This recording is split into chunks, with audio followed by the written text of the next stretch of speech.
丁秀，我打算明天去趟窑厂，我看窑厂的瓦托一直紧缺，7毛钱一个，要是能接下来，咱自己家就能做。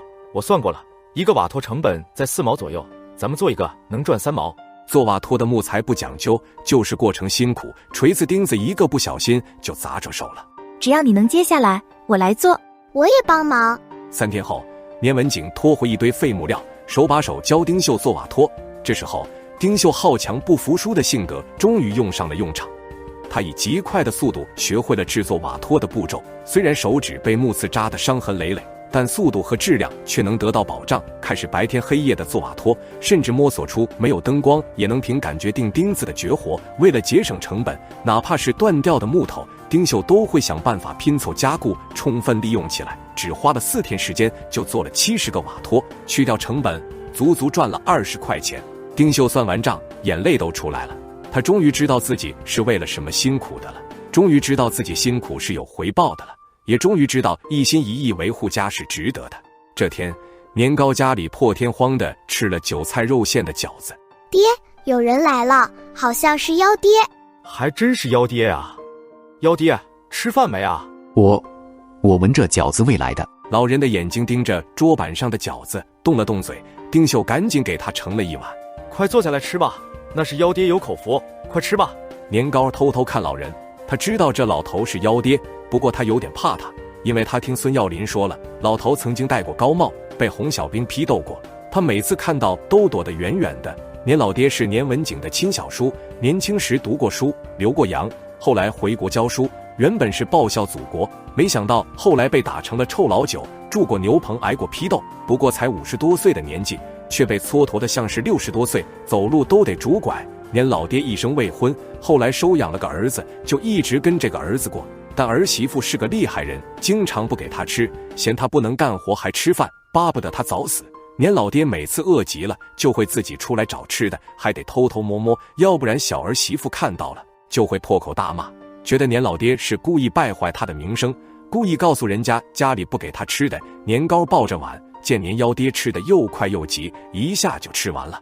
这时年老爹袭来找人了，一探头就看到年老爹挤着猪圈的屋里正在吃饺子，姚翠香的脸色当时就耷拉下来了。哟，我到处找人呢，您倒是在这儿吃上了，知道的是您嘴馋了，不知道的还以为我平时不给吃的呢。他路过我们家，难得吃顿饺子，就让他过来尝尝味。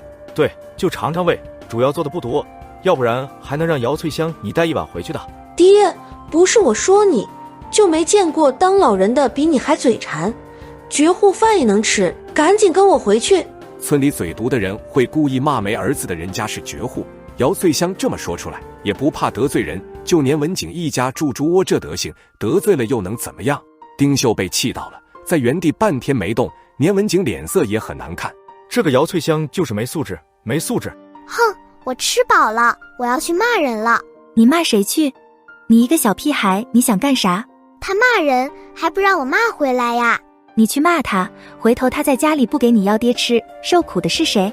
这乡下就是这样，家家有本难念的经，有些人缺德的就像祖坟被人刨过，家里老人一旦帮不上忙，就恨不得他们自己往棺材里爬。可妖爹才50多岁，他们不给治腿就算了，还不给吃的，更不让别人给吃的，这是想活活饿死他呀。年大全全家都不是东西。年老爹抱养的儿子就是年大贵，而年大全则是年大贵的孩子。年家一个远亲生的儿子太多，实在养不活，就过继给了年老爹。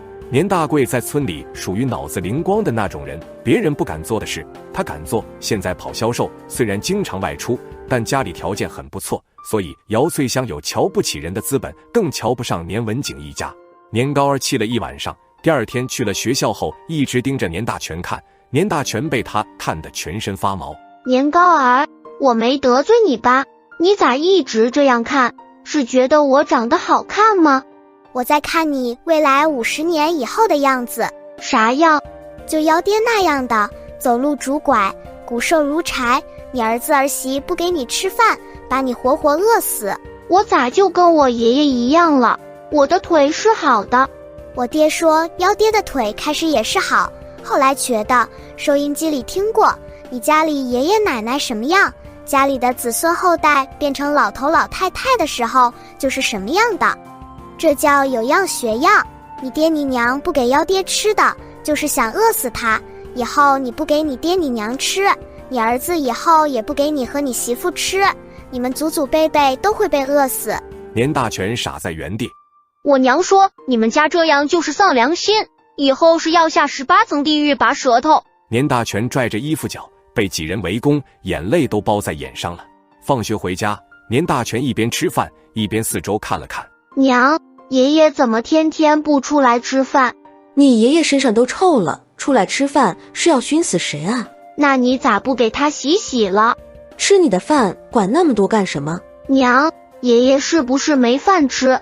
吃饭的时候怎么这么多话呢？吃饭。爹，娘，是不是等我长大了，你们就变老了？你都长大了，娶媳妇了，我们要是不老，那我们就是老妖怪。那等你们老了，我也不给你们饭吃。年大全突如其来的话很扎心，姚翠香和年大贵同时一愣。大全，谁教你说这话的？你有没有良心？我跟你爹把你养大，你还不给我们饭吃，那我养你干什么？我同学说了，家里的老人现在什么样，家里的小孩变老就是什么样，这叫有样学样。你们不给爷爷吃饭，同学都骂我们家丧良心，以后死了要下地狱拔舌头，还会下油锅炸成知了，嘎嘣脆的那种。年糕他们就是这样说的。年大全倒不是替他爷爷抱不平，他就是单纯的发现爷爷没在餐桌上，随口问了一句，发现跟同学说的一样，他就没心没肺的说了这话。年大全当天晚上就被揍了一顿。第二天，看来我以后老了肯定是被饿死的。怎么了呢？我让我娘别饿着我爷，我爹娘反而把我打了一顿。你要是不想老了以后被饿死，那你就偷偷给你爷爷送吃的，以后你要是老了不能动，你孙子也给你送吃的，关心你。做坏事都有报应的，你看朱家庄那家坏人到现在还被关着呢。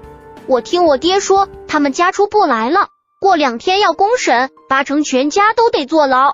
为啥全家都坐牢？